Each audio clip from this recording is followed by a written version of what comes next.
So, one of our worst customer service experiences ever. Each year, I like to take a long distance motorcycle ride. My wife goes with me. It's not always the best of weather, so we try to stay at some nice places to offset this. I gotta say, this year was exceptional.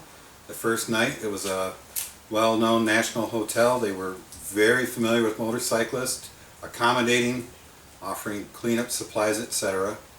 The second night, however, was a bit different. We travel a lot, and we are members to several different clubs that allow us certain premiums, if you will. So, long story short, we had a very difficult ride in the morning. We got baptized heavily. And then it turned extremely hot and humid. So around 4:30, when we get back to where we're going to be staying for the evening, which again is a national chain hotel, we experienced some of the worst service ever. Let's say it went this way. About 4:30 we roll up, and it doesn't look like that much of a place. It's probably built in the 60s, about 6 or 7 stories high. We arrive, I get off the motorcycle and I go in to confirm the reservations and get the room keys while my wife stretches her legs, etc. I'm walking into the lobby and there's absolutely no one else there. There's a concierge desk and there's a nice gentleman there, and there are two ladies behind the customer service desk, and they're talking to each other. They glance my way and then they continue to talk to each other. I walk up to the desk and they continue to talk to each other. I've not yet been acknowledged, made eye contact, nothing. After what seemed forever, I'm sure it wasn't, it's probably only a few seconds, what I assume was the manager walked around the corner into an office. The other lady gets on the computer, doesn't look up, and before she could say anything, the manager calls her into the room. So they're both in a room, and I'm still standing there waiting. Eventually the assistant desk lady comes out and asks for, do you have a reservation? I almost used the joke I use a lot. Yes, I did, but I came anyway. That would have been so true in this case. So to continue, she asked if we had a reservation, asked for a name. I gave her a name. And she said, is it under any other? I said, well, maybe this one. No, I'm not seeing it, I'm not seeing it. And by this time my wife's wondering, what are we doing? I'm like, she's coming in, and I said, you need to get your confirmation number, because obviously they can't find it. So it's just happened before. So she goes back, she comes back, and the gal cannot find it. She finally puts it in, and she laughs out loud. She looks up, she's laughing out loud. And that brings her manager out. She's laughing out loud. This was for last month. You believe that? Not a good start. We still wonder why the website would allow you to book in the past, but that's, obviously we made an error. Good for her, glad it made her happy.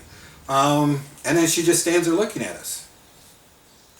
So I ask, well, do you have any rooms available? Oh, let me check.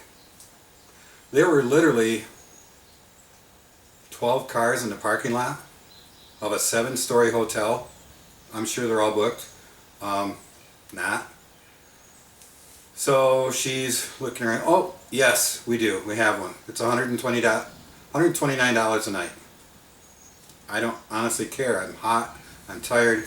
I want to get out of the leathers and into some more comfortable clothes. We're going to go look at the falls. This is with Niagara Falls. So, okay, fine. And she's, will you be parking your car here? I am dressed like this. My wife is dressed like this. I said, well, actually, I don't have a car here. Oh, you don't? No, it's a motorcycle.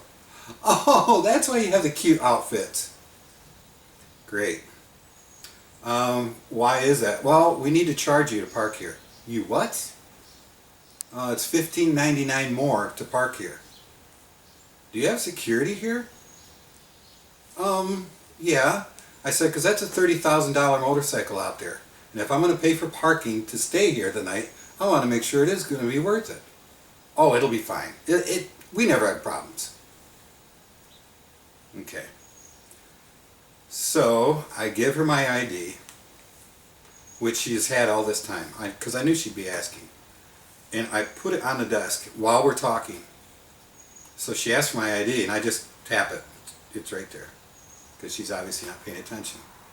So while she's typing, I don't even know what, she prints out a form. I need your make and model. Okay, Harley Davidson. Oh, you're premium club members. Yes, we are. Oh, then the room's only 109. Oh, and here's a drink ticket. A what? A drink ticket. What's this good for? Well, the restaurant over there will give you a free drink. We're going to fast forward. I'm not going to talk. There was exceptional service at the restaurant. Just incredible. Martha was a wonderful waitress. She accommodated us above and beyond the call, and she got a very good tip. I have no problem tipping people for good customer service. So moving on, the next day we were checking out, and prior to that I'd noticed some noise in the bathroom, and I asked my wife what's going on. She goes, I didn't do anything.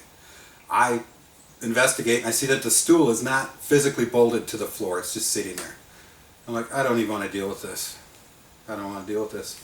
On the way up to the room, we got all our bags, we're hot, we're sweaty, we're trying to get the interior of the hotel. The rooms are air conditioned, but the interior is not. Room service at 4:30 in the afternoon is blocking the hallway. There's about 4 carts and 4 people, and they're chit-chatting, and then we're the only other 2 people on this floor. We had to ask them if they could move. Oh! Yeah, so to get out of the way. And we discover the toilet that's loose. So the next day, we had express checkout. I don't like taking a lot of time to get out of there. But as a courtesy, I took the room keys in their folder with the room number on them down to the desk as we're leaving. And the gal says, oh, you're checking out? Oh, we had express checkout. Really? Yeah, I just thought you'd like to know that as I'm handing these to her, that the stool up there is not bolted to the floor. Oh, okay, thank you. Turn around, start walking out. I'm halfway out, and she's, oh, what room was that? It's on the keys, I tell her. Something I forgot, I left out while we're dealing with Miss Congeniality while we're checking in. She asked 3 times how many keys we would like for that room. Never once did she look up, never once did she acknowledge. And on the 3rd time she asked, how many keys do you need? I looked at my wife, she looked at me, I paused, and I said, it's still 2 keys.